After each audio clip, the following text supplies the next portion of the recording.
kumekuwepo na taharuki katika mitandao mbalimbali ya kijamii kuhusiana na maandamano ambayo yanasemwa kupangwa na watu wasiofahamika hapa nchini. Wapo wanaosema kutakuwa na maandamano, na maandamano yenyewe sababu hazitajwi, lakini hata wale ambao wamejaribu kutaja sababu ni zile ambazo serikali imekwisha kutolea suluhisho, mojawapo likiwa la katiba mpya, ipo kwenye ilani ya Chama cha Mapinduzi, na hatua mbalimbali zimekwisha kupangwa za kiserikali katika namna ya kuliendea jambo hilo. Jeshi la Polisi Tanzania siku 3 zilizopita lilitoa tamko la juu ya hali ya usalama kuwa ni shwari, lakini litahadharisha watu ambao wamekusudia kufanya uhalifu wa kupanga au kuandaa maandamano yasiyoruhusiwa kisheria.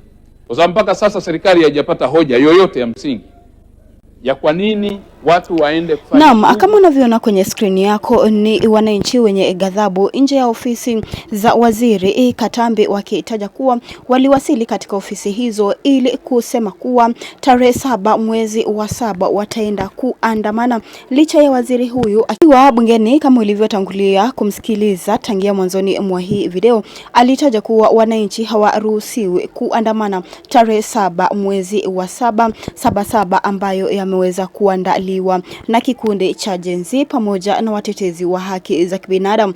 Na hali ya sintofahamu iliweza kushuhudiwa leo baada Waziri Katambi kuweza kuvamiwa na kundi la watu wenye hasira muda mfupi baada ya kutoa kauli ya kupinga maandamano yaliyokuwa yamepangwa kufanywa na wananchi tarehe 7 mwezi wa 7.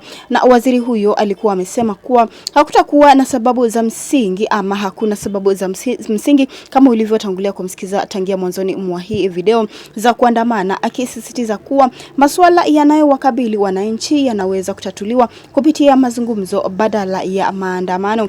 Na kauli hiyo imeweza kuzua hisia kali miongoni mwa baadhi ya wananchi waliodai kuwa walikuwa na haki ya kuandamana kwa amani, kuelezea malalamiko yao kuhusu hali ya maisha na masuala mengine ya kitaifa, haswa kiongozi wa upinzani na mwenyekiti wa Chama cha Demokrasia na Maendeleo Tundu Lissu kukamatwa kwa muda mrefu bila kosa lolote ama kosa la uhaini lo hadi sasa halijaweza kuthibitishwa.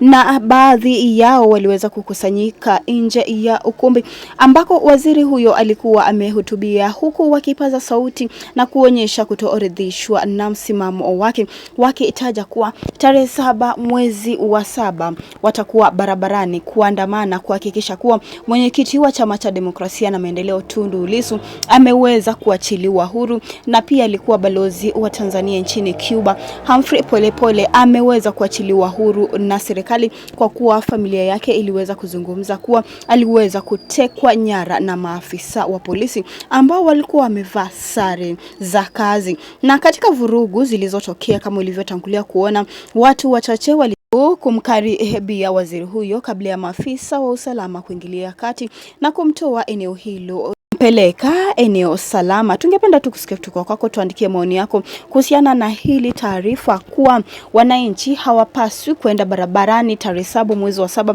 kuandamana kwa kuwa hawajatoa sababu za kimsingi ya wao kuandamana. Kumbuka chama cha upinzani, Chama cha Demokrasia na Maendeleo, ambacho kwa sasa kinaongozwa na naibu mwenyekiti wa chama hicho John Heche, walieleza kuwa sababu kuu za wao kutoka barabarani na kuenda kuandamana ni kuhakikisha kuwa serikali ya CCM inatoa katiba mpya kwa nchi na kuwa kiongozi wao Tundu Lissu ameachiliwa huru. Na mashuhuda wameweza kusema kuwa kulikuwa na msuko uliosababisha shughuli kusimama kwa muda, huku baadhi ya watu wakitawanyika kwa hofu, na mamlaka zimeweza kulaani tukio hilo na kuwataka wananchi kutumia njia za amani kueleza maoni yao, zikionya kuwa vitendo vya vurugu haviwezi kukubalika. Na wakati huo huo pia watetezi na wanaharakati na wale wapinzani wameonya kuwa serikali haipaswi kutumia nguvu kuongoza nchi na kuwa Tanzania inaongozwa na katiba. Endelea tu kutuandikia maoni yako kuhusiana na hili swala nzima kuhusiana na Waziri Katambi. Je, unakubaliana naye? Tuandikia hapo chini. Na wakati huo huo makundi mbalimbali ya kiraia yameweza kutoa wito kwa serikali kuheshimu haki za wananchi za kujieleza na kukusanyika kwa amani, huku wakisisitiza umuhimu wa mazungumzo ili kupunguza mvutano uliopo. Uchunguzi kuhusu tukio hilo linaendelea kubaini waliohusika na mazingira yaliyopeleka msukosuko huo, na wakati huo huo hali ya usalama imarishwa katika maeneo muhimu ili kuzuia matukio mengine, huku wananchi kupitia kwenye mitandao ya kijamii wakisisitiza kuwa tarehe 7 mwezi wa 7 serikali isipende, CCM ipende isipende, watajitokeza barabarani na kuandamana na kuenda hadi gerezani aliko Tundu Lissu ili aweze kuachiliwa huru, na pia kushinikiza serikali iweze kumwachilia aliyekuwa balozi wa Tanzania nchini Cuba Humphrey Polepole aweze kuachiliwa pia naye awe huru na familia yake pia iweze kufurahia. Pia wamesisitiza kuwa watahakikisha kuwa serikali inaendelea kusogeza mbele katiba mpya ili Tanzania iweze kuongozwa na katiba ambayo inaweza kufaidi wananchi wote wa kawaida. Maoni yako ni yapi? Tuandikie maoni yako hapo chini, tungependa kusikia kutoka kwako. Je, unakubaliana na Waziri Katambi au unapinga yale maneno ambaye aliweza kutamka? Tuandikie hapo chini, tungependa kusikia kutoka kwako, na pia usisahau kubonyeza alama ya like na subscribe hapa chini, na asante kwa kufanya hivyo. Hadi wakati mwingine.